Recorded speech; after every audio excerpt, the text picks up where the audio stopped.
Praise the Lord. ദൈവത്തിന് സ്തോത്രം. വീണ്ടും നമുക്ക് ദൈവസന്നിധിയിൽ തിരുവചന പഠനത്തിനായിട്ട് ഒരുമിച്ച് കൂടുവാൻ കർത്താവ് നൽകിയ വലിയൊരു സാവകാശത്തിനായിട്ട് സ്തോത്രം. ദൈവവചനം പഠിക്കാനായിട്ട് കടന്നു വന്നിരിക്കുന്ന എല്ലാ ദൈവമക്കൾക്കും യേശു കർത്താവിൻ്റെ നിസ്തുലമായ നാമത്തിൽ വീണ്ടും സ്നേഹവന്ദനം അറിയിക്കുന്നു. നമ്മുടെ കർത്താവായ യേശു ക്രിസ്തു തൻ്റെ ശുശ്രൂഷയിൽ ശ്രേഷ്ഠനാണ് എന്നുള്ള ഹെഡിങ്ങിലാണ് നമ്മളിപ്പോൾ ചിന്തിച്ചു കൊണ്ടിരിക്കുന്നത്. ആ ഭാഗത്ത് നമ്മൾ 4 കാര്യങ്ങൾ ചിന്തിക്കുകയുണ്ടായി.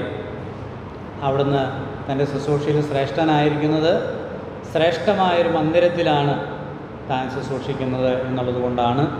പഴയ നിയമ പുരോഹിതന്മാർ കൈപ്പണിയായതിൽ അല്ലെങ്കിൽ സ്വർഗീയമായതിൻ്റെ ദൃഷ്ടാന്തവും നിഴലുമായതിൽ നശിച്ചു പോകുന്ന മന്ദിരത്തിൽ ചെയ്യുമ്പോൾ നിലനിൽക്കുന്ന നിത്യമായ ഒരു ശ്രേഷ്ഠ മന്ദിരത്തിലാണ് നമ്മുടെ കർത്താവ് ശുശ്രൂഷിക്കുന്നത്. രണ്ടാമത്തേത്, മാറിപ്പോകുന്നതും ദൈവം ആണയിട്ട് ഉറപ്പിക്കാത്തതുമായിരിക്കുന്ന ഒരു നിയമത്തിലാണ് അവർ ശുശ്രൂഷിച്ചതെങ്കിൽ ഒരു ശ്രേഷ്ഠ നിയമത്തിലാണ് നമ്മുടെ കർത്താവ് ശുശ്രൂഷിക്കുന്നത്. 3 നമ്മൾ ചിന്തിച്ചു. അവിടുത്തെ ശുശ്രൂഷ സമ്പൂർണ്ണമായതാണ്. 9-ാം അധ്യായത്തിൽ നമ്മൾ ഉറക്കുകയുണ്ടായി. കഴിഞ്ഞ ആഴ്ച നമ്മൾ ചിന്തിച്ചത് 4-ാമത്തെ കാരണമാണ്. നമ്മുടെ കർത്താവ് പഴയ നിയമ പുരോഹിതന്മാർ, ലേവ്യ പുരോഹിതന്മാർ അർപ്പിക്കുന്ന യാഗങ്ങളെല്ലാം അത് ആവർത്തിച്ച് അർപ്പിക്കേണ്ടുന്നതും അത് സംബന്ധിക്കുന്നവർ ഒരിക്കലും സൽഗുണപൂർണരാക്കുവാൻ കഴിയാത്തതുമാണ്.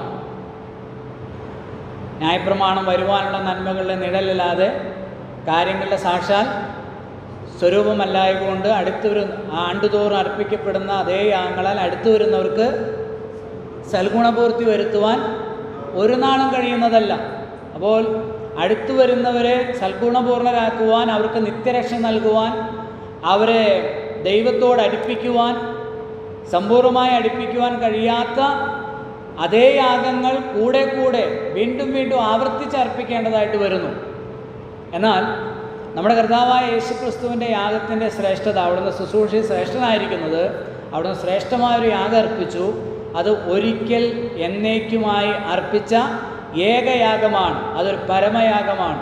അപ്പോൾ ആ പരമയാഗത്തിൽ നമുക്ക് എന്നേക്കുമായിട്ടുള്ള വീണ്ടെടുപ്പ് ദൈവം നൽകിയിരിക്കുന്നു. 9-ാം അധ്യായത്തിൻ്റെ 12 മുതലുള്ള വാക്യങ്ങളിൽ നമ്മളത് കണ്ടാണ്. അതുപോലെ 10-ാം അധ്യായത്തിൽ കണ്ടു. അതിൻ്റെ 10, 11, 12, 14 വാക്യങ്ങളെല്ലാം നമ്മൾ കണ്ടതാണ്. 11 മുതലുള്ള വാക്യങ്ങളിൽ, 10-ൻ്റെ 11 മുതലുള്ള വാക്യങ്ങൾ നമ്മൾ വായിക്കുമ്പോൾ ഏത് പുരോഹിതനും പാപങ്ങളെ പരിഹരിക്കാൻ കഴിയാത്ത അതേ യാഗങ്ങളെ, ഏത് പുരോഹിതനും ദിവസേന ശുശ്രൂഷിച്ചും പാപങ്ങളെ പരിഹരിക്കാൻ കഴിയാത്ത അതേ യാഗങ്ങളെ കൂടെ കൂടെ അർപ്പിച്ചുകൊണ്ട് നിൽക്കുന്നു. യേശുവോ പാപങ്ങൾക്ക് വേണ്ടി ഏകയാഗം അർപ്പിച്ചിട്ട് പിതാവിന് വലത്തുഭാഗത്ത്, ദൈവത്തിൻ്റെ വലത്തുഭാഗത്ത് നിൽക്കുന്നു എന്നുള്ളത് അവർക്കൊരിക്കലും പാപപരിഹാരം, ആർക്കു വേണ്ടിയിട്ടാണോ അവർ പാപപരിഹാര ബലി അർപ്പിക്കുന്നത്, അവരെ പൂർണ്ണരാക്കാൻ കഴിയുന്നില്ല, അവർക്ക് പാപമോചനം വരുത്താൻ കഴിയുന്നില്ല എന്നുള്ളതിൻ്റെ സൂചകമായിട്ടാണ് അവിടെ നിൽക്കുന്നു എന്ന് പറയുന്നത് 11-ാം വാക്യത്തിൽ. എന്നാൽ യേശുവോ പാപങ്ങൾക്ക് വേണ്ടി ഏകയാഗം അർപ്പിച്ചിട്ട് ദൈവത്തിൻ്റെ വലത്തുഭാഗത്ത് ഇരിക്കുന്നത് എപ്പോഴാണ്? സാധാരണഗതിയിൽ നമ്മൾ ചിന്തിക്കും, എപ്പോഴാണ് ഇരിക്കുന്നത്? പ്രവൃത്തി, നമ്മൾ ചെയ്യുന്ന ജോലി തികച്ചു കഴിയുമ്പോഴാണ്. യേശുവോ അവരെക്കുറിച്ച് ഏത് പുരോഹിതനും ദിവസേന ശുശ്രൂഷിച്ചും പാപങ്ങളെ പരിഹരിക്കാൻ ഒരു നാളും കഴിയാത്ത അതേ യാഗങ്ങളെ അർപ്പിച്ചുകൊണ്ട് നിൽക്കുന്നു. അടുത്ത വാക്ക് യേശുവോ, അതിലൊരു അന്തരാളമുണ്ട്, ഒരു വ്യംഗ്യമുണ്ട്. യേശുവോ പാപങ്ങൾക്ക് വേണ്ടി ഏകയാഗം അർപ്പിച്ചിട്ട് ദൈവത്തിൻ്റെ വലത്തുഭാഗത്ത് ഇരിക്കുന്നു. അപ്പോൾ പാപങ്ങളെ പരിഹരിക്കാൻ കഴിയുന്ന, മനുഷ്യനെ ദൈവത്തോട് അടുപ്പിക്കാൻ കഴിയുന്ന, മനുഷ്യനെ സൽഗുണപൂർണരാക്കാൻ കഴിയുന്ന 14-ാം വാക്യം, ഏകയാഗത്താൽ അവൻ വിശുദ്ധീകരിക്കപ്പെടുന്നവർക്ക് സദാകാലത്തേക്കും സൽഗുണപൂർത്തി വരുത്തുന്നു. അങ്ങനെ സൽഗുണപൂർത്തി വരുത്തിയിരിക്കുകയാണ്. ദൈവത്തിന് സ്തോത്രം. നമ്മൾ ചിന്തിച്ച 1-2 കാര്യം കൂടെ ചേർത്ത് പറയാൻ ഞാൻ ആഗ്രഹിക്കുന്ന ഒരു കാര്യം കൂടെ അതിൽ പറയുകയാണ്. 9-ാം വാക്യത്തിൽ, ഇതാ ഞാൻ നിൻ്റെ ഇഷ്ടം ചെയ്യുവാൻ വരുന്നു എന്ന് പറഞ്ഞുകൊണ്ട് അവൻ 2-ാമത്തേതിനെ സ്ഥാപിപ്പാൻ 1-ാമത്തേതിനെ നീക്കിക്കളയും. അപ്പോൾ യേശു കർത്താവ് പുതിയൊരു നിയമം സ്ഥാപിച്ചു. തൻ്റെ യാഗാർപ്പണത്തിലൂടെ, ശ്രേഷ്ഠമായ ഈ പരമമായ യാഗാർപ്പണത്തിലൂടെ ഒരു പുതിയ നിയമം സ്ഥാപിച്ചു. അല്ലെങ്കിൽ ആദ്യത്തേതിനെ എന്ത് ചെയ്തു? അസാധുവാക്കി, അല്ലെങ്കിൽ അതിനെ നീക്കിക്കളഞ്ഞു. ഈ രണ്ടാമത്തേതിനെ സ്ഥാപിപ്പാൻ ഒന്നാമത്തേതിനെ നീക്കിയെന്ന് പറഞ്ഞാൽ അവിടെ അത് വ്യക്തമായിട്ട് 9-10 അധ്യായങ്ങളിലൊക്കെ വ്യക്തമായിട്ട് പറയുന്നുണ്ട്. എന്താണ്? ഈ യേശുക്രിസ്തുവിൻ്റെ ക്രൂശ് മരണം അല്ലെങ്കിൽ ഈ യാഗം എന്തായിരുന്നു? ഒന്നാം വാക്യം, ന്യായപ്രമാണം വരുവാനുള്ള നന്മകളുടെ നിഴലാണ്. അപ്പോൾ ന്യായപ്രമാണത്തിൽ പറഞ്ഞ എല്ലാ ആചാരാനുഷ്ഠാനങ്ങളും വരാനിരുന്ന ക്രിസ്തുവിൻ്റെയും ക്രിസ്തു ചെയ്യാനിരുന്ന ശുശ്രൂഷകളുടെയും പ്രതിബിംബങ്ങളായിരുന്നു, നിഴലുകളായിരുന്നു, പ്രതിരൂപങ്ങളായിരുന്നു. അപ്പോൾ ക്രിസ്തു വന്ന് അതിനെന്ത് ചെയ്തു? നിവർത്തിച്ചു കഴിഞ്ഞപ്പോൾ അവ ഇനി ആവർത്തിക്കാനായിട്ട് ആവശ്യമില്ല. എന്ന് പറഞ്ഞാൽ ന്യായപ്രമാണമാകുന്ന അല്ലെങ്കിൽ പഴയ നിയമമാകുന്ന പുസ്തകത്തെ നീക്കി എന്നുള്ളതല്ല, അതിൻ്റെ ആചാര അനുഷ്ഠാനങ്ങൾക്ക് അറുതി വരുത്തി. റോമാലേഖനം 10-4 വാക്യം, റോമർ 10:4, വിശ്വസിക്കുന്ന ഏവനും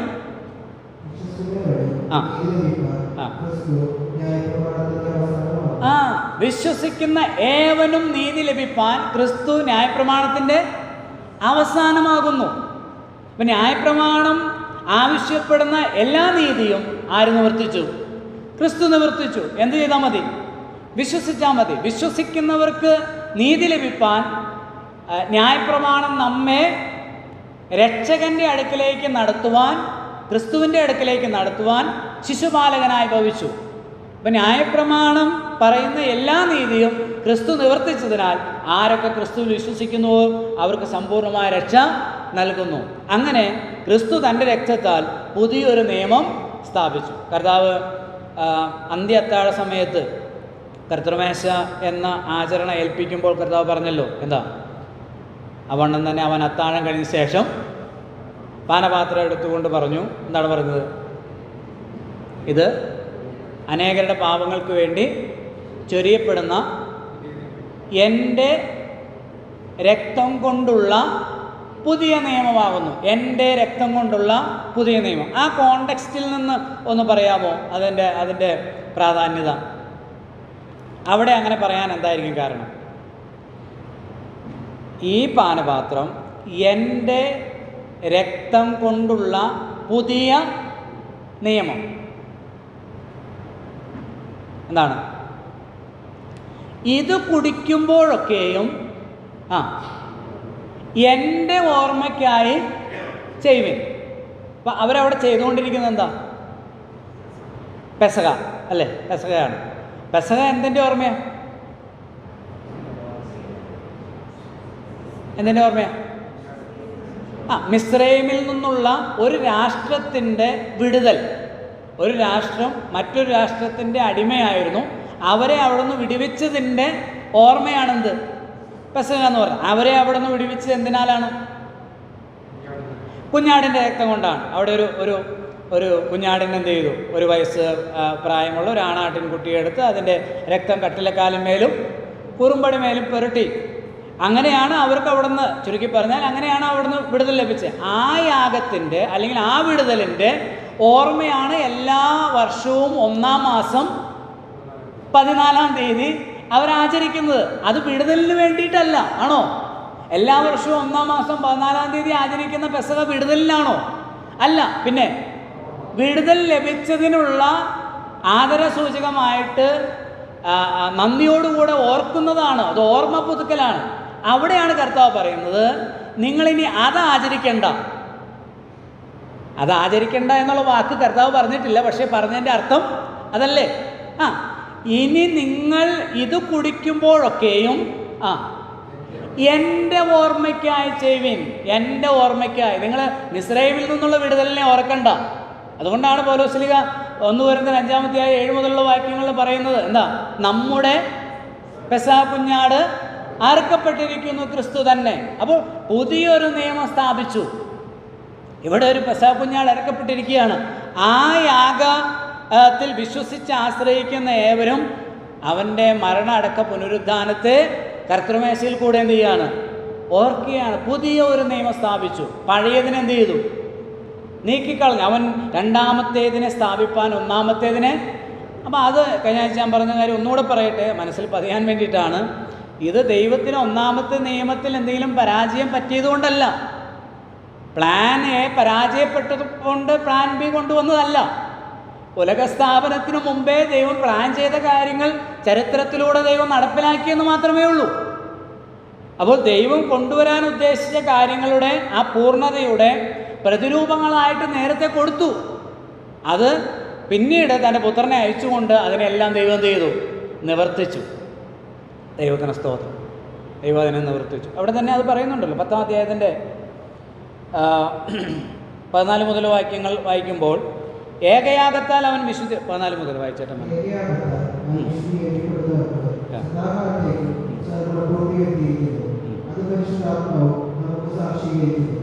ഈ കാലം കഴിഞ്ഞ ശേഷം ഞാൻ അവരോട് ചെയ്യുവാനിരിക്കുന്ന നിയമം ഇങ്ങനെയാകുന്നു. എന്റെ ന്യായപ്രമാണം അവരുടെ ഉള്ളിലാക്കി അവിടെ എഴുതുമെന്ന് കർത്താവിനാണ്. എന്നാക്കിയതിനു ശേഷം അവരുടെ പാപങ്ങളെയും അകൃത്യങ്ങളെയും ഞാൻ ഇനി ഓർക്കുകയില്ല എന്നരുളി ചെയ്യുന്നു. എന്നാൽ ഇവരുടെ മോചനമുള്ളിടത്ത് ഇനിമേൽ പാപങ്ങൾക്ക് വേണ്ടി ഒരു യാഗവും ആവശ്യമില്ല. ദൈവത്തിന് സ്തോത്രം. അപ്പോൾ ദൈവം അത് മുൻകൂട്ടി പറഞ്ഞിട്ടുണ്ട് എന്ന് ലേഖനകർത്താവ് യെരമ്യാ പ്രവാചകന്റെ പുസ്തകം 31-ാം അധ്യായം 31 മുതലുള്ള വാക്യങ്ങൾ ഉദ്ധരിച്ചുകൊണ്ട് പറയുകയാണ്, ഞാൻ എന്തു ചെയ്യും? ഈ കാലം കഴിഞ്ഞ ശേഷം ഞാൻ അവരോട് ചെയ്യുവാനിരിക്കുന്ന നിയമം ഇങ്ങനെയാകുന്നു, എൻ്റെ ന്യായപ്രമാണം അവരുടെ ഉള്ളിലാക്കും. പഴയ നിയമം അല്ലെങ്കിൽ പഴയ ന്യായപ്രമാണം എവിടെയാണ് കൊടുത്തത്? എവിടെയാണ് കൊടുത്തത്? കല്ലിന്മേൽ അല്ലേ? അത് പറയുന്നുണ്ടല്ലോ, കല്ലിന്മേൽ കൊത്തിയ. നമുക്കൊന്ന് വായിക്കാം. 2 കൊരിന്ത്യർ 3-ാം അധ്യായത്തിൻ്റെ 3-ാമത്തെ വാക്യം ഒന്ന് വായിക്കാം. 2 കൊരിന്ത്യർ 3-ാം അധ്യായം 3-ാം വാക്യം.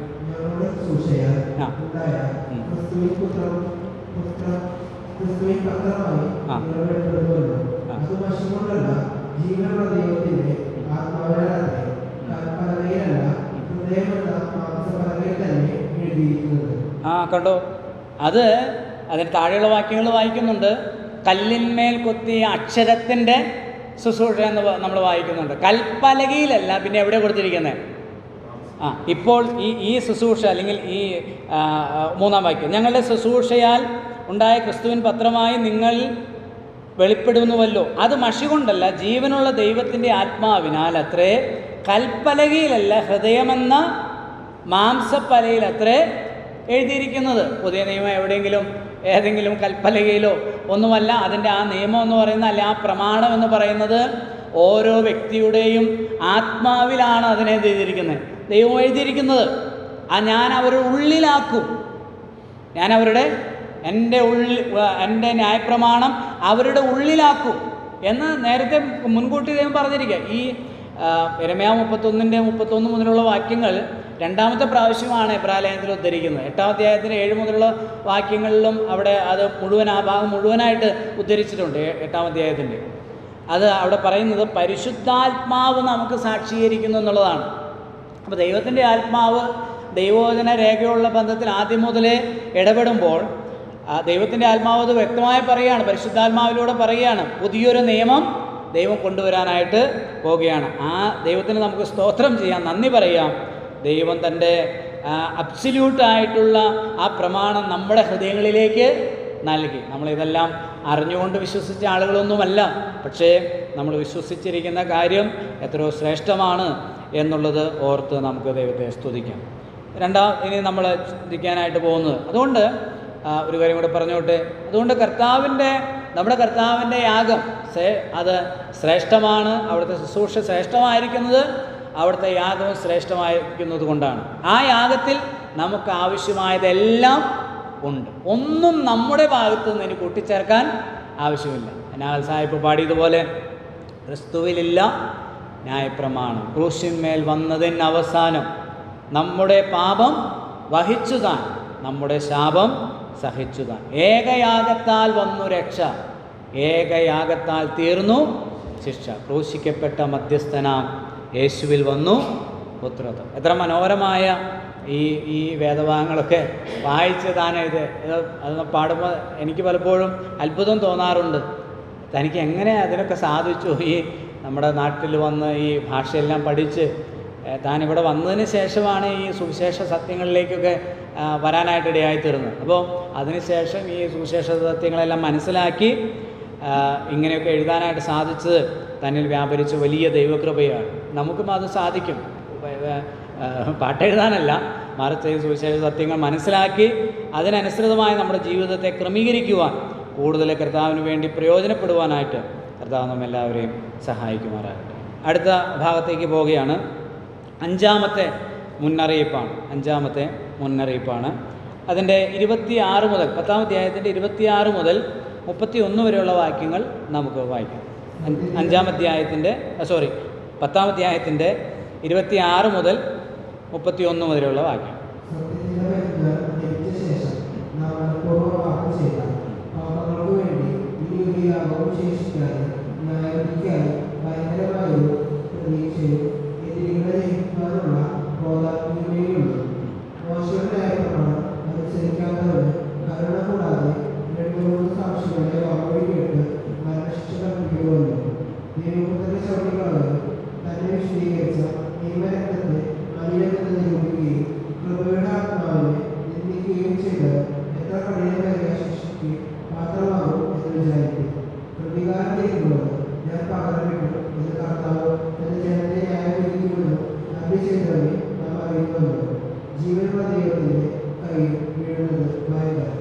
ദൈവത്തിന് സ്തോത്രം. സത്യത്തിൻ്റെ പരിജ്ഞാനം ലഭിച്ച ശേഷം മനഃപൂർവ്വമായി പാപം ചെയ്താൽ പാപങ്ങൾക്ക് വേണ്ടി ഇനിയൊരു യാഗവും ശേഷിക്കാതെ എതിരാളികളെ ദഹിപ്പിക്കുന്ന ക്രോധാഗ്നിയുള്ളൂ. എന്താണ് സത്യത്തിൻ്റെ പരിജ്ഞാനം ലഭിച്ച ശേഷം മനഃപൂർവ്വമായി പാപം ചെയ്യുന്നത്? അതേതാണ് പാപം? അതേത് പാപം?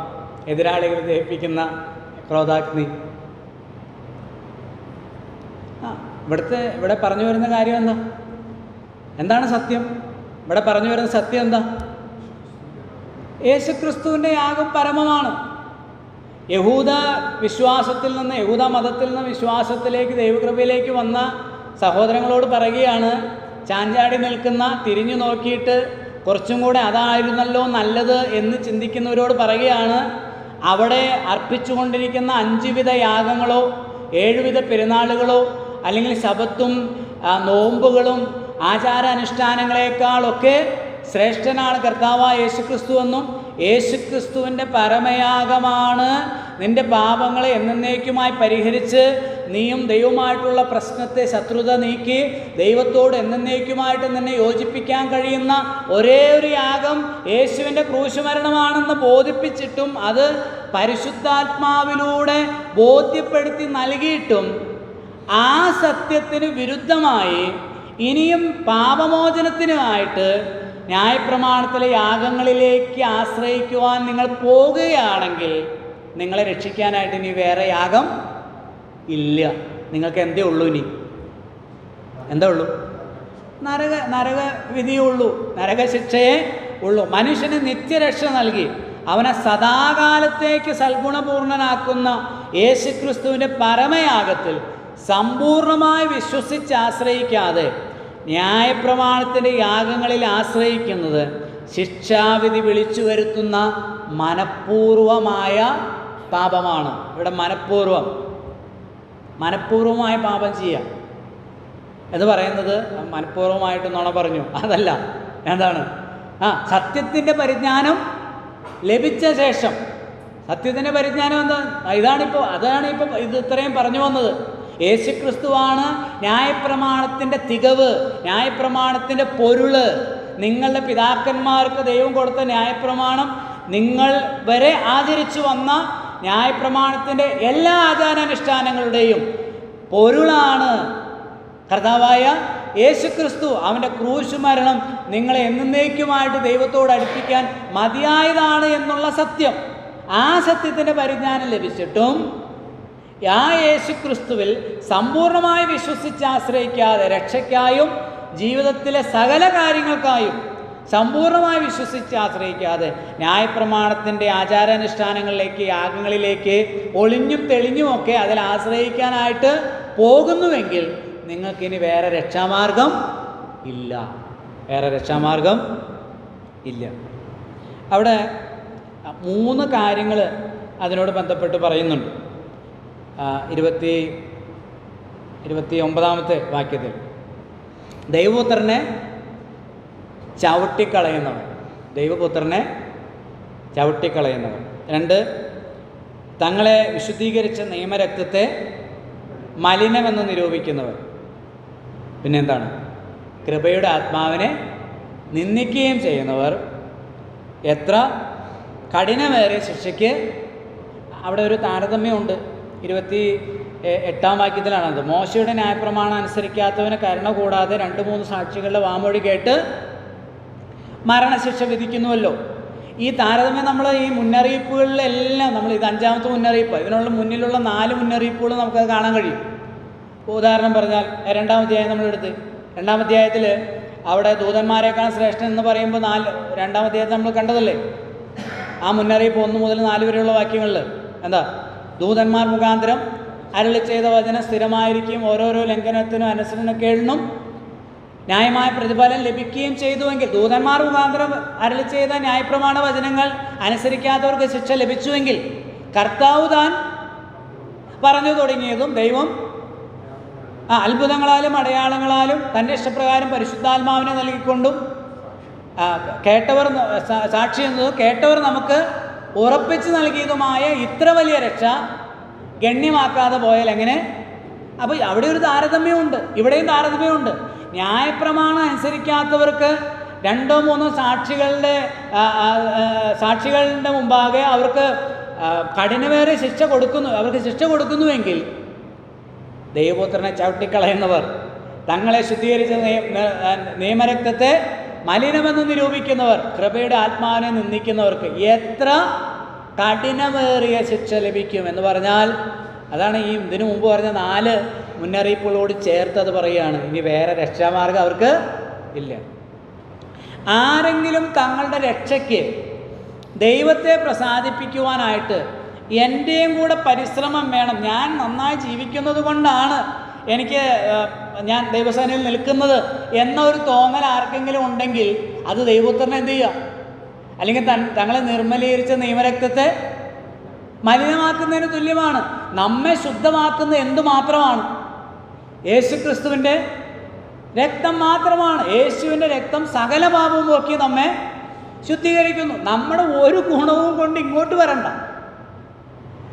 റോമാലേഖനം 4-ാം അധ്യായത്തിൽ ഒരു ചോദ്യമുണ്ട്, ഈ യഹൂദൻ്റെ നെഞ്ചത്ത് കുത്തുന്ന ഒരു ചോദ്യമാണ്. അവിടെ എങ്ങനെയാണ് പറയുന്നത്? നമ്മുടെ പൂർവ്വപിതാവായ അബ്രഹാം ജഡപ്രകാരം എന്തു പ്രാപിച്ചു? അവൻ പ്രവൃത്തികളാൽ നീതീകരിക്കപ്പെട്ടുവെങ്കിൽ പ്രശംസിപ്പാൻ സംഗതിയുണ്ട്. അടുത്ത വാക്ക് പറയാമോ? ദൈവസന്നിധിയിൽ ഇല്ലതാനും. ദൈവസന്നിധിയിൽ അത് പുറത്ത് വെച്ചാൽ മതി, അകത്തേക്ക് ആർക്കും, അബ്രഹാമിന് പോലും അത് അകത്തേക്ക് കൊണ്ടുവരാൻ കഴിയില്ല.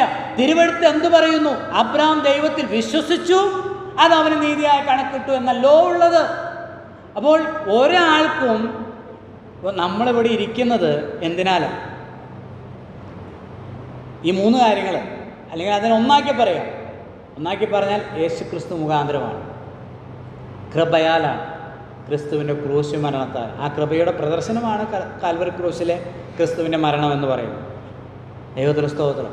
അപ്പോൾ അതിനെ ഒരാൾ പറയും.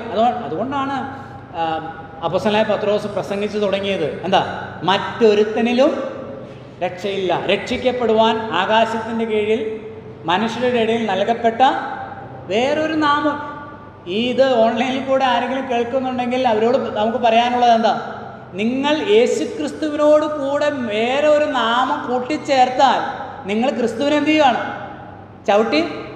ചവിട്ടിക്കളയുകയാണ്. വേറെ യാഗമില്ല. 17-ാം വാക്യം അതല്ല പറഞ്ഞത്. പാപങ്ങളുടെ മോചനം ഉള്ളയിടത്ത് പാപങ്ങൾക്ക് വേണ്ടി ഇനിയൊരു യാഗവും ശേഷിക്കുന്നില്ല, ആവശ്യമില്ലെന്ന POC ബൈബിൾ പറഞ്ഞിരിക്കുന്നത്. ആവശ്യമില്ല, ഇനി ആവശ്യമില്ല. അങ്ങനെ ഒരു യാഗമാണ് അർപ്പിച്ചത്. അവിടെ നിങ്ങൾ തിമോഥെയോസിന് 1-ാം ലേഖനത്തിൽ നമ്മൾ വായിക്കുന്നത് എന്താ? ദൈവം ഒരുവനല്ലോ, ദൈവത്തിനും മനുഷ്യർക്കും മധ്യസ്ഥൻ ഒരുവൻ, മറ്റൊരുത്തനുമില്ല. അപ്പോൾ ഈ ക്രിസ്തുവിനോട് കൂടെ നിങ്ങൾ നിങ്ങളുടെ പ്രിയപ്പെട്ടവരെ, നിങ്ങൾക്ക് ഇഷ്ടമുള്ള ആളുകളെയൊക്കെ കൂട്ടിച്ചേർത്താൽ, അനേക ആളുകളുടെ കൂടെ ക്രിസ്തുവിനെ വയ്ക്കുകയാണെങ്കിൽ അവരെന്ത് ചെയ്യുന്നു? ക്രിസ്തുവിനെ ചവിട്ടിക്കളയുന്നവരാണ്, ദൈവപുത്രനെ ചവിട്ടിക്കളയുന്നവരാണ്. 2, തങ്ങളെ നിർമ്മലീകരിച്ച നിയമരക്തത്തെ മലിനമെന്ന് നിരൂപിക്കുന്നവരാണ്. ദൈവത്തിൻ്റെ സന്നിധിയിൽ നമ്മൾ നിൽക്കുന്നത് യേശു കർത്താവിൻ്റെ രക്തത്താലുള്ള ശുദ്ധീകരണത്താൽ മാത്രമാണ്. ദൈവത്തിന് സ്തോത്രം. നമ്മളിത് പറയുമ്പോൾ അനേക ആളുകൾക്ക് അനേകർ അതിനെ തെറ്റായിട്ടാണ് എടുക്കുന്നത്. നിങ്ങൾ എക്സ്ട്രീമിസ്റ്റാണ്, നിങ്ങളുടെ കാര്യം നിങ്ങൾ യേശുവിൽ മാത്രമേ, മറ്റൊരുത്തനിലും രക്ഷയില്ല എന്ന് പറയുന്നത് അങ്ങനെ പറയരുത്. അങ്ങനെയാണ് പറയേണ്ടത്. അത് നമ്മൾ എന്താ പറയുന്നത്, തീവ്രമായിട്ട് പറയുന്നതല്ല. അതൊരു സത്യമാണ്, ഒരു യാഥാർത്ഥ്യമാണ്. ഇപ്പം നമ്മൾ ശ്വസിക്കുന്ന എന്താ, നമുക്ക് ഈ എന്താ പറയുന്നത്, എന്താണ്, ഒത്തിരി എന്താ പറയുന്നത്, എയറുണ്ട് അല്ലേ, വാതകങ്ങളുണ്ട്. അതിൽ നമ്മൾ എന്താ എടുക്കുന്നത്? ഓക്സിജൻ. ബാക്കിയുള്ളത് നമ്മൾ എന്ത് ചെയ്യുക? അപ്പോൾ നമ്മൾ പറയുക ഓക്സിജൻ മാത്രമേ ശ്വസിക്കുക, ഓക്സിജൻ കൊണ്ട് മാത്രമേ മനുഷ്യന് ജീവിക്കാൻ കഴിയൂ എന്ന് പറഞ്ഞാൽ അതെന്താ? അതൊരു സത്യമാണ്. അത് തീവ്രവാദമൊന്നുമല്ല, തീവ്രമായിട്ട് ബാധിക്കുന്ന ഒരു കാര്യമല്ല. ആണോ? അല്ല. മറ്റൊരുത്തിനും രക്ഷയില്ല എന്ന് പറഞ്ഞാൽ അതൊരു സത്യമാണ്, ഒരു യാഥാർത്ഥ്യമാണ്. രക്ഷിക്കപ്പെടാനായിട്ടുള്ള ഒരേ ഒരു മാർഗമാണത്. യഹൂദനോട് പറയുകയാണ്, ക്രിസ്തുവിനെ അല്ലാതെ, യഹൂദ വിശ്വാസികളോട് പറയാം, ക്രിസ്തുവിനെ അല്ലാതെ നിങ്ങളുടെ ഹൃദയത്തിൻ്റെ ഏതെങ്കിലും ഒരു ഭാഗത്ത് നിങ്ങൾ വിട്ടുപോകുന്ന മതത്തിൻ്റെ ഏതെങ്കിലും ഒരു ആചാരാനുഷ്ഠാനങ്ങൾക്ക് അല്പമെങ്കിലും വില കൊടുക്കുന്നുവെങ്കിൽ നിങ്ങൾ ദൈവരാജ്യത്തിൻ്റെ പുറത്താണ്, ദൈവപുത്രനെ ചവിട്ടിക്കളയുന്നവരാണ്. നിങ്ങളുടെ മിടുക്കിൻ്റെ അടിസ്ഥാനത്തിൽ ചില ആളുകൾ പറയും, അവർ പറയുന്നത് രക്ഷിക്കപ്പെട്ട് സ്നാനപ്പെട്ട് പരിശുദ്ധാത്മാവിനെ പ്രാപിച്ച് വിശുദ്ധ ജീവിതം നയിക്കുന്നവർക്ക് മാത്രമേ സ്വർഗത്തിൽ പോകാൻ കഴിയൂ. അങ്ങനെയാണെങ്കിൽ ഒരാളും എന്ത് ചെയ്യില്ല, ഒരാൾ പോലും സ്വർഗത്തിൽ പോകാനുണ്ടാകില്ല. സ്വർഗത്തിൽ പോകാൻ അല്ല, പാപമോചനം പ്രാപിക്കുവാൻ, നരകശിക്ഷയിൽ നിന്ന് ഇവിടെ പറയുന്ന എതിരാളികളെ ദഹിപ്പിക്കുന്ന ക്രോധാഗ്നിയിൽ നിന്നുള്ള വിടുതൽ എന്തിനാലാണ്? വിശ്വാസത്താൽ. അതിനെ രക്ഷിക്കപ്പെടുക എന്ന് ദൈവവചനം പറയും. രക്ഷിക്കപ്പെടുക, അത് ഞാൻ പറഞ്ഞിട്ടുണ്ട്, അത് പാസീവ് വോയിസ് ആണ്, കർമ്മണി പ്രയോഗമാണ്. അവിടെ നമ്മുടെ ഭാഗത്തുനിന്ന് വേണ്ട, അതെല്ലാം ദൈവം ചെയ്യുന്നത്. വെള്ളത്തിൽ വീഴുന്ന ഒരാളെ വലിച്ചെടുക്കുന്ന പോലെ, അവനൊന്നും ചെയ്യണ്ട, അതിനെ പൊക്കിയെടുക്കുന്ന പോലെ. You are being saved by grace. നിനക്കൊന്നും ചെയ്യണ്ട, ദൈവം തന്നെ കൃപയാൽ എന്ത് ചെയ്തു. അതുകൊണ്ടാണ് അവിടെ പറയുന്നത് കൃപയുടെ ആത്മാവിനെ നിന്ദിക്കുന്നവർ. അപ്പോഴും കുഴപ്പമുണ്ടല്ലേ, അനേകർക്ക് ദഹിക്കാത്ത പലർക്കും പല ആഹാരങ്ങൾ കഴിച്ചാൽ എന്തില്ല, എല്ലാവർക്കും എല്ലാ ആഹാരവും പിടിക്കുകയല്ല അല്ലേ, അത് ശീലിക്കുന്നത് പോലെ ഇരിക്കും. ശരിയല്ലേ? ശീലിക്കുന്നത് പോലെ ഇരിക്കും. അതായത് ദൈവവചനം പറയുന്നു രക്ഷയ്ക്കായി, പാപമോചനത്തിനായി, നരകശിക്ഷയിൽ നിന്നുള്ള വിടുതലിനായി, സ്വർഗരാജ്യ പ്രവേശനത്തിനായി അല്ല, ദൈവസന്നിധിയിൽ നിന്നെ സ്വീകരിക്കുന്നതിനായി നിൻ്റെ ഭാഗത്തുനിന്ന് ഒന്നും വേണ്ട. നീ രക്ഷിക്കപ്പെട്ടതിന് ശേഷവും വേണ്ട, നിനക്ക് ഇതിനു വേണ്ടി നീ സ്നാനപ്പെടേണ്ട, കർത്തൃമേശ വേണ്ട, ആരാധന വേണ്ട, ഉപവാസ പ്രാർത്ഥന വേണ്ട, സുശേഷാഘോഷണത്തിന് പോകണ്ട, കൊടുക്കണ്ട. ഇതൊന്നും രക്ഷയ്ക്കായിട്ടല്ല, നിന്നെയും ദൈവത്തെയും തമ്മിൽ യോജിപ്പിക്കുന്ന ഒരു ഘടകമേ അല്ല. അത് ഒറ്റ കാര്യമേ ഉള്ളൂ, അത് ക്രിസ്തുവാണ്, ക്രിസ്തുവിൻ്റെ ക്രൂശ് മരണമാണ്. അത് മാത്രമേ ഉള്ളൂ.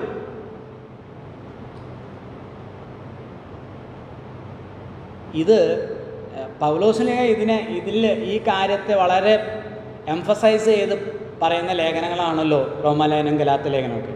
അപ്പോൾ താൻ ഇത് പഠിപ്പിക്കും. ആ കാലഘട്ടത്തിൽ അതിനെതിരെ പഠിപ്പിക്കുന്ന ആളുകളായിരുന്നു ന്യായപ്രമാണവാദികൾ, എൻ്റെ ഭാഷയിൽ പറഞ്ഞാൽ പരിച്ഛേദനവാദികൾ. അപ്പോൾ ഈ പരിച്ഛേദനവാദികൾ തന്നെക്കുറിച്ച് പറഞ്ഞ് പരത്തുന്ന ഒരു അപവാദം ഇന്ന് ബ്രദറുകാരായ നമ്മളെക്കുറിച്ചും ആളുകൾ പറയുന്നതാണ്. ബ്രദറുകാർക്ക് തന്നെയും എത്ര പേർക്ക് അതിനെക്കുറിച്ച് നല്ല ബോധ്യമുണ്ടെന്ന് എനിക്ക് സംശയമുണ്ട്. 1-2 വാക്യം ഒന്ന് പെട്ടെന്ന് പറഞ്ഞു വന്നപ്പോൾ ഒന്ന് വായിച്ചു പോകാം. റോമാലേഖനം ഒന്നെടുക്കാം, 3-ാം അധ്യായത്തിൻ്റെ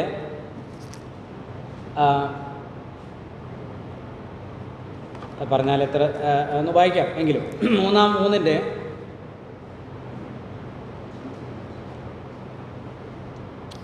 7 മുതലുള്ള വാക്യം, 3:7 മുതൽ. ദൈവത്തിന്റെ സത്യം എന്റെ ഘോഷിക്കാൻ അവന്റെ മഹത്വത്തിനായി ആത്മപ്രേമമായിരിക്കും എന്റെ പാപിയെന്ന് നിർത്തിയിരുന്നത്. മതി, 8 മുതൽ വായിച്ചാൽ മതി, അതും മതി. ഓക്കെ. നല്ലത് വരേണ്ടത് തീയത് ചെയ്യുക എന്ന് പറയുമ്പോൾ ഞങ്ങൾ അങ്ങനെ പറയുമെന്ന് ചിലർ ഞങ്ങളെ ദൂഷിച്ച് പറയുമല്ലോ. ഇവർക്ക് വരുന്ന ശിക്ഷാവിധി നീതിയുള്ളതല്ലേ? ഇത് ഈ 5-ാം അധ്യായത്തിൽ പറയുന്ന ഒരു കാര്യവുമായിട്ട് വളരെ യോജിപ്പുണ്ട്. അതായത് നമുക്കറിയാമല്ലോ, റോമാലയത്തിൽ പറയുന്നത് എന്താ? വിശ്വാസത്താലുള്ള നീതീകരണം. റോമാലയത്തിൽ സ്പെസിഫിക് ആയിട്ട് പറയുകയാണ് എന്ത് വേണ്ട. വിശ്വാസത്താലാണ് നീതീകരണം എന്ന് പറയുമ്പോൾ എന്ത് വേണ്ട? പ്രവൃത്തി വേണ്ട. അതാണ് അതിൻ്റെ ഹൈലൈറ്റ് അവിടെയാണ് കിടക്കുന്നത്.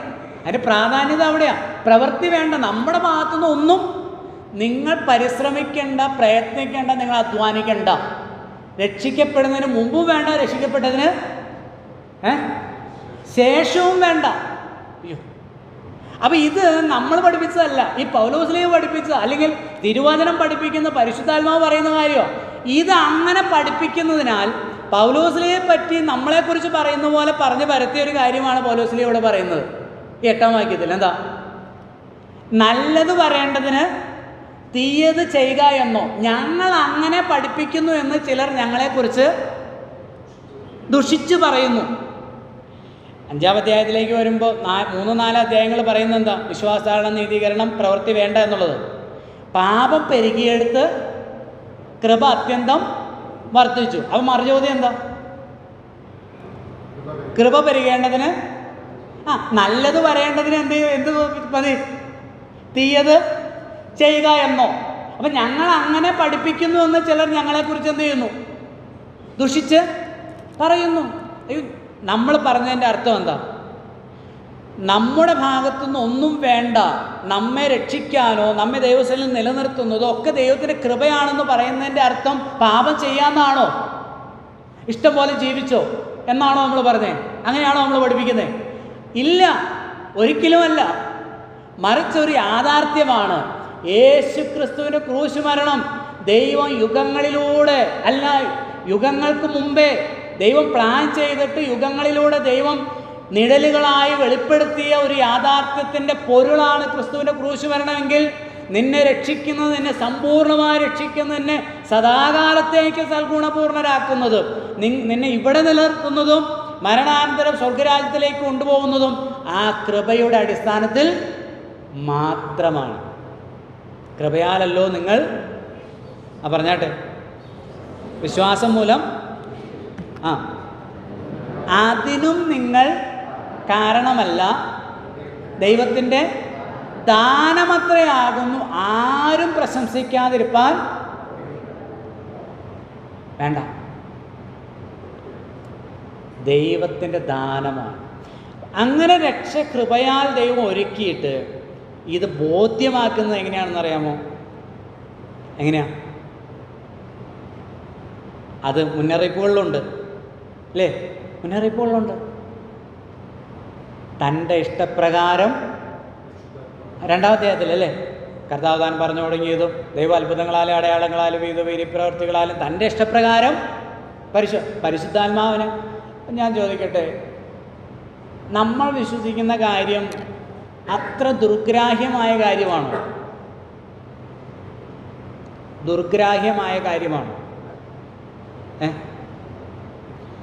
ഇപ്പോൾ വിഗ്രഹാരാധനയെ സംബന്ധിച്ച് നമ്മൾ ദൈവവചനം പറയുന്നത്, ഇപ്പോൾ ഈ ഭൂമിയിൽ നമ്മൾ കാണുന്നതൊക്കെയും ദൈവത്തിൻ്റെ സൃഷ്ടിയാണെന്നും ഈ കാണപ്പെടുന്നതെല്ലാം സൃഷ്ടിച്ചൊരു സൃഷ്ടാവുണ്ടെന്നും ആ സൃഷ്ടാവിനെയാണ് നമസ്കരിക്കേണ്ടതെന്നും ദൈവവചനം പറയുന്നു. നമ്മളത് അംഗീകരിക്കുന്നു. നമ്മൾ പറയും നിങ്ങൾ ഒരു കല്ല്, മണ്ണ്, മരം, സിമെൻറ്റ്, പ്ലാസ്റ്റർ ഓഫ് പാരീസ് ഇവ കൊണ്ടുണ്ടാക്കിയതൊക്കെ നിർജ്ജീവമായ വസ്തുക്കളാണ്, അവയിൽ ദൈവം വസിക്കുന്നില്ല. ഇതത്ര ദുർഗ്രാഹ്യമായ കാര്യമാണോ? അല്ല. അപ്പോൾ നമുക്ക് അംഗീകരിക്കാൻ പറ്റി, അനേകർക്ക് അംഗീകരിക്കാൻ കഴിയുന്നില്ല. എന്തുകൊണ്ടാണ്?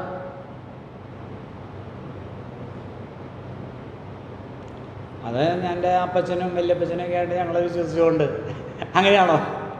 അങ്ങനെയല്ല. ദൈവവചനം പറയുന്നത് നാമോ ലോകത്തിൻ്റെ ആത്മാവിനെയല്ല ദൈവം നമുക്ക് നൽകിയത് അറിവാനായി ദൈവത്തിൻ്റെ ആത്മാവിനെ അത്ര പ്രാപിച്ചിരിക്കുന്നത്. ദൈവം തന്നെ പരിശുദ്ധാത്മാവിനാലാണ് ചെയ്തത് നമ്മളെ ഇത് ബോധ്യമാക്കിയതുകൊണ്ടാണ് നമുക്കത് മനസ്സിലായത്.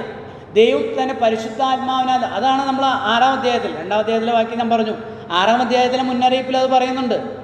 സ്വർഗീയ ദാനം, വരുമാനമുള്ള ലോകത്തിൻ്റെ ശക്തി ആസ്വദിക്കുകയും സ്വർഗീയ ദാനം ആസ്വദിക്കുകയും പരിശുദ്ധാത്മാവിനെ പ്രാപിക്കുകയും ചെയ്തവർ പിന്മാറിപ്പോയാൽ, അപ്പോൾ പരിശുദ്ധാത്മാവിനാൽ ബോധ്യമാക്കപ്പെട്ടവരാണ് അവരൊക്കെ.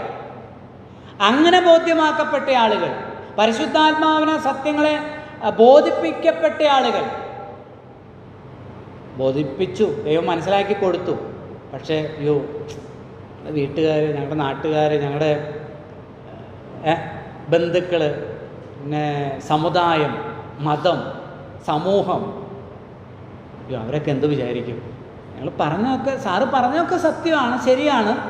എത്രയോ പേര് പറഞ്ഞിരിക്കുന്നു, പാസ്റ്റർ പറഞ്ഞ എല്ലാം ശരിയാണ്. പക്ഷേ നരകത്തിലേക്ക് പോകുന്നവരുടെ ലിസ്റ്റിൽ ആദ്യം ആരുടെ പേരാണ് പറഞ്ഞിരിക്കുന്നത്? വെളിപ്പാട് ദിവസം 21:8 ഭീരുക്കൾ അല്ലേ? ഭീരുക്കൾ, അവിശ്വാസികൾ, അറയ്ക്കപ്പെട്ടവർ, കൊലപാതകന്മാർ എന്ന് പറഞ്ഞു. ഏറ്റവും ആദ്യം പറഞ്ഞു ഭീരുക്കളാണ്. എന്ത് ഭീരുക്കൾ? എന്തിനെ പേടിക്കുന്നവരാ? എന്തിനെ ഭയപ്പെടുന്നവരാ? മനുഷ്യരെ ഭയപ്പെടുന്നവർ, സത്യത്തെ അംഗീകരിക്കുവാൻ ഭയപ്പെടുന്ന ആളുകൾ, സത്യത്തിൻ്റെ പരിജ്ഞാനം ലഭിച്ച ശേഷം മനഃപൂർവ്വമായി പാപം ചെയ്യും, കൃപയുടെ ആത്മാവിനെ നിന്ദിക്കുന്നവർ. ദൈവപുത്രനെതിരെയുള്ള ദൂഷണം ക്ഷമിക്കപ്പെടും, പരിശുദ്ധാത്മാവിനെതിരെയുള്ള ദൂഷണം ക്ഷമിക്കുകയില്ല, ഒരിക്കലും ക്ഷമിക്കുകയില്ല. ദൈവം തൻ്റെ കൃപയുടെ ആത്മാവിനെ നൽകിയിട്ട് അതിനെ അംഗീകരിക്കാതെ അതിനെ ചവിട്ടിക്കളയുന്നവർ എത്ര കഠിനമേറിയ ശിക്ഷയ്ക്ക് പാത്രമാകും. ദൈവം നമ്മെ രക്ഷിച്ചതോർത്ത് നമുക്ക് കർത്താവിന് നന്ദി പറയാം, സ്തോത്രം ചെയ്യാം. കൃപയാലെങ്കിൽ, റോമാലേഖനം 11:6, കൃപയാലെങ്കിൽ പ്രവൃത്തിയാൽ അല്ല, അല്ലെങ്കിൽ കൃപയല്ല. കൃപ എന്ന് പറഞ്ഞാൽ എന്താ അർത്ഥം? നമ്മൾ ഗ്രേസ് എന്ന് പറയും അല്ലേ? എന്താ? അൺമെറിറ്റഡ് ഫേവർ, അർഹിക്കാത്ത ദാനം. 10ാം ക്ലാസ്സിൽ ഞാൻ പറഞ്ഞിട്ടുണ്ടോ എന്ന് എനിക്ക് ഓർമ്മയില്ല. 10ൽ ജയിക്കാൻ 210 മാർക്ക് പണ്ട് ഞങ്ങളൊക്കെ പഠിച്ചിട്ടുണ്ട്. അപ്പോൾ ഇന്നിപ്പോൾ അതിൻ്റെ ആവശ്യമില്ല. 190 കിട്ടുന്നെങ്കിൽ വിദ്യാഭ്യാസ വകുപ്പ് എന്ത് കൊടുക്കും? ഗ്രേസ് മാർക്ക് കൊടുക്കും. ഗ്രേസ് മാർക്ക് എന്താ? 11ാം ക്ലാസ്സിലിരിക്കുവാൻ, +1 ഇരിക്കാൻ നിനക്ക് യോഗ്യത ഇല്ല. 11ൽ ഇരുത്തുവാനായിട്ട്, ഇരുന്ന് പഠിക്കാനായിട്ട് നിന്നെ യോഗ്യനാക്കുകയാണ് ഈ കൃപ, ഗ്രേസ് മാർക്ക്. ദൈവത്തിൻ്റെ സന്നിധിയിൽ വരുവാൻ, സ്വർഗരാജ്യത്തിൽ പ്രവേശിക്കുവാൻ യോഗ്യത ഇല്ല. കൃപയാലെങ്കിൽ പ്രവൃത്തിയാൽ. 12ാം ക്ലാസ്സിലിരിക്കുന്ന കൊച്ചിന് പറയാമോ ഞാൻ പഠിച്ചാൽ എൻ്റെ മിടുക്കൊണ്ടാണ് വന്നതെന്ന്? ഇല്ല. ആരും പ്രശംസിക്കാതിരിപ്പാൻ പ്രവൃത്തികളും കാരണമല്ല, ഒരു പ്രവൃത്തിയും കാരണമല്ല. പിന്നെ നമുക്ക് തോന്നും ഇന്നയാളെക്കാളൊക്കെ ഞാൻ നല്ലവനാണല്ലോ, അവരെ പോലെയൊന്നും അല്ലല്ലോ. അത് ശരിയായിരിക്കാം. അതിപ്പോൾ താരതമ്യേന one is better than another. പക്ഷേ ദൈവത്തിൻ്റെ സന്നിധി എന്ന് പറയുന്നത്, അവിടെ നമ്മൾ ദൈവവും തമ്മിലാണ് താരതമ്യം ചെയ്യുന്നത്. അവിടെ വരാൻ ആർക്കും യോഗ്യതയില്ല, അത് കൃപയുടെ അടിസ്ഥാനത്തിൽ. അതുകൊണ്ട് പൗലോസ് പറയുന്നുണ്ട് ഗലാത്യലേഖനം 2:21, ഞാൻ ദൈവത്തിൻ്റെ കൃപ വൃഥാവാക്കുന്നില്ല. ന്യായപ്രമാണത്തിൻ്റെ പ്രവൃത്തികളാലാണ് നീതി ലഭിക്കുന്നതെങ്കിൽ ക്രിസ്തു മരിച്ചത് അറിയാമോ? മനെ വായിച്ചു. ഗലാത്യലേഖനം 2:21.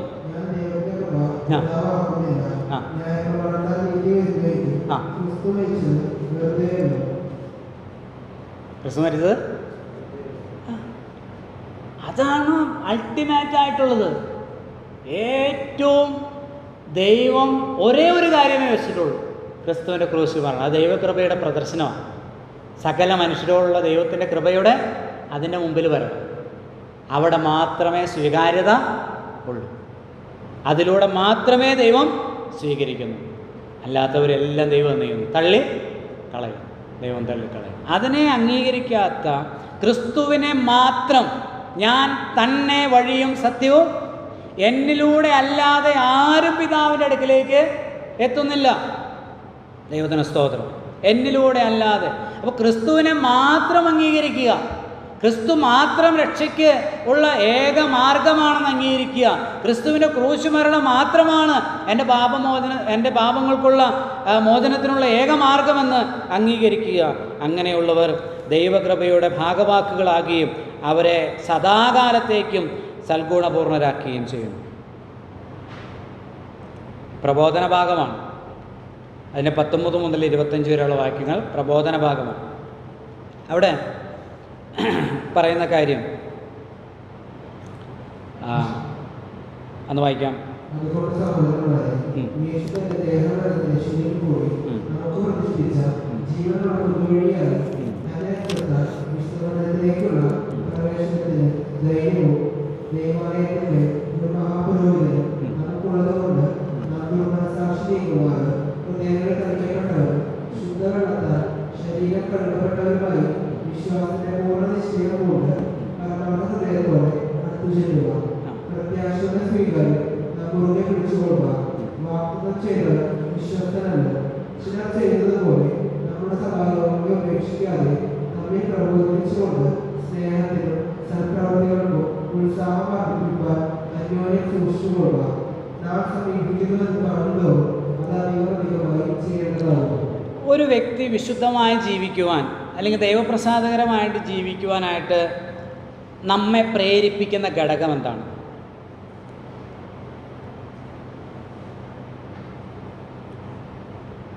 വൃത്തിയായിട്ട് ജീവിക്കാനായിട്ട്, എൻ്റെ ഒരു ഭാഷയിൽ പറയുക, വൃത്തിയായി ജീവിക്കാനായിട്ട് നമ്മെ പ്രേരിപ്പിക്കുന്ന ഘടകം എന്താണ്? ധൈര്യമായിട്ട് പറയാം. ഉറച്ചു നിൽക്കുന്നുണ്ട്, വിളിച്ചിരിക്കുന്നുണ്ട്, കുളിച്ചിരിക്കുന്നുണ്ട്. Okay okay. Anybody else? കർത്താവിൻ്റെ വരവടുത്തിരിക്കുന്നുണ്ട്.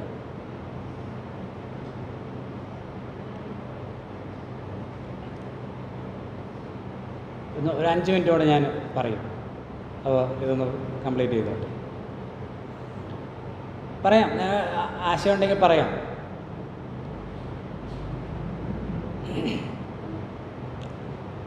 ഇപ്പം ഈ നമ്മളൊക്കെ സ്കൂളിലൊക്കെ പഠിച്ചിട്ടുള്ള ആളുകളാണ്. നമ്മുടെ ജീവിതത്തിൽ ഇപ്പം പ്രത്യേകിച്ച് നമ്മൾ ഈ കാലഘട്ടത്തിൽ കുട്ടികളൊക്കെ പല തെറ്റായ മാർഗങ്ങളിലേക്ക്, ലഹരിയിലേക്കൊക്കെ പോകുന്നു. എല്ലാവരും പോകുന്നില്ലല്ലോ, ഉണ്ടോ? എന്താ പോകത്തെ? എല്ലാവരും എന്താ പോകത്തെ? ശിക്ഷ ഭയന്നിട്ട്.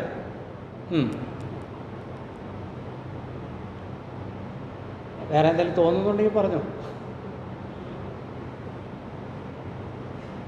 ദൈവവചനം പറയുന്ന ഒരു കാര്യം, നമ്മൾ ശിക്ഷ ഭയന്നിട്ടാണോ തെറ്റ് ചെയ്യാതിരിക്കുന്നത്?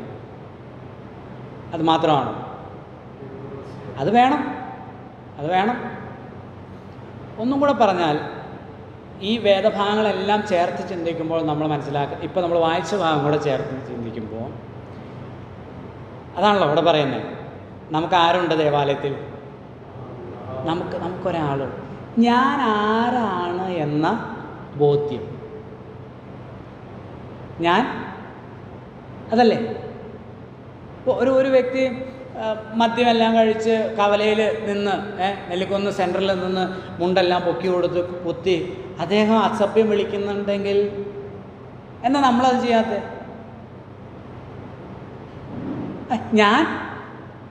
ഞാൻ ആരാണ്? ഈ മുടിയനായ പുത്രൻ തിരിച്ചു വന്നിട്ട് പറഞ്ഞെന്താ?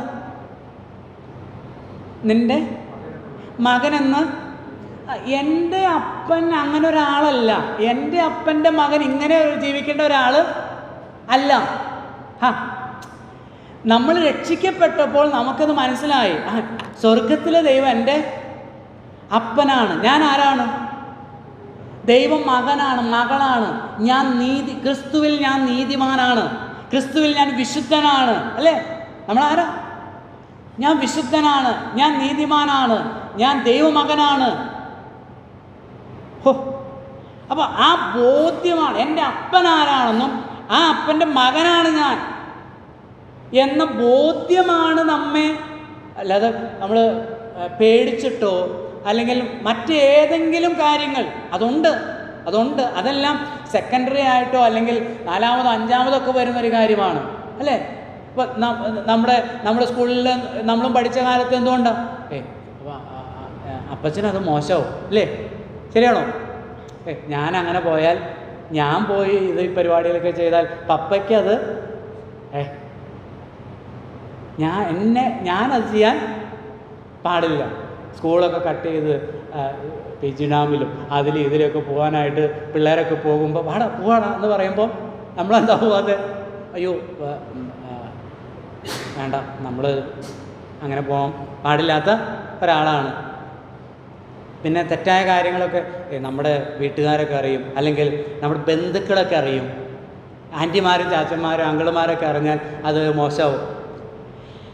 2 കാര്യം ഈ ഭാഗത്തുണ്ട്, നിങ്ങൾ വായിച്ചാൽ മതി. 19 മുതൽ 25 വരെയുള്ള വാക്യങ്ങളിൽ. ഒന്ന്, ദൈവവുമായിട്ട് നമ്മെ എന്ത് ചെയ്തു? ബന്ധിപ്പിച്ചു. ദേവാലയത്തിൽ നമുക്കൊരു മഹാപുരോഹിതൻ. നാം നമ്മുടെ സ്വീകാര്യം എന്ത് ചെയ്യുക? പ്രത്യാശയുടെ പൂർണ്ണ നിശ്ചയം പൂണ്ട്.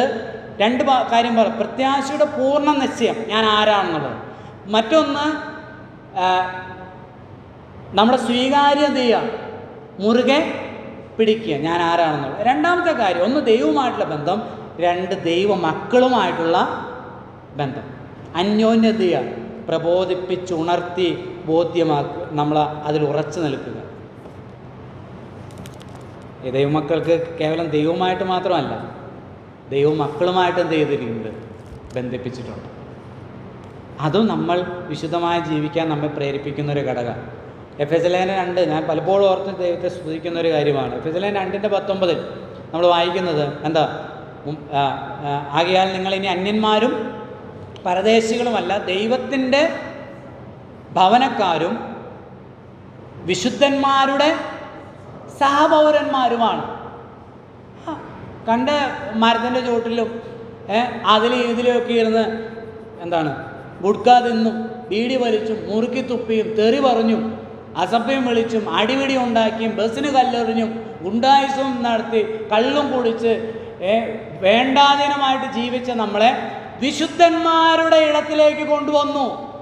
ദൈവത്തിന് സ്തോത്രം. വിശുദ്ധന്മാരുടെ സഹപൗരന്മാരാക്കി നമ്മെ തീർത്തു. വിശുദ്ധ വിളി കൊണ്ട് ദൈവം നമ്മെ വിളിച്ചു. ദൈവത്തിൻ്റെ മക്കളാക്കി തീർത്തു, നീതിമാന്മാരാക്കി തീർത്തു, വിശുദ്ധന്മാരാക്കി തീർത്തു. ഞാൻ ഇനി അതിലെങ്ങനെ ജീവിക്കും? ദൈവം എൻ്റെ പിതാവാണ്, വിശുദ്ധനായ പരിശുദ്ധനായ ദൈവം എൻ്റെ പിതാവാണ്. ഞാൻ ഇനി എങ്ങനെ അതിൽ ജീവിക്കും? ഓ സ്തോത്രം. അപ്പം ബോധ്യമാണ് നമ്മെ.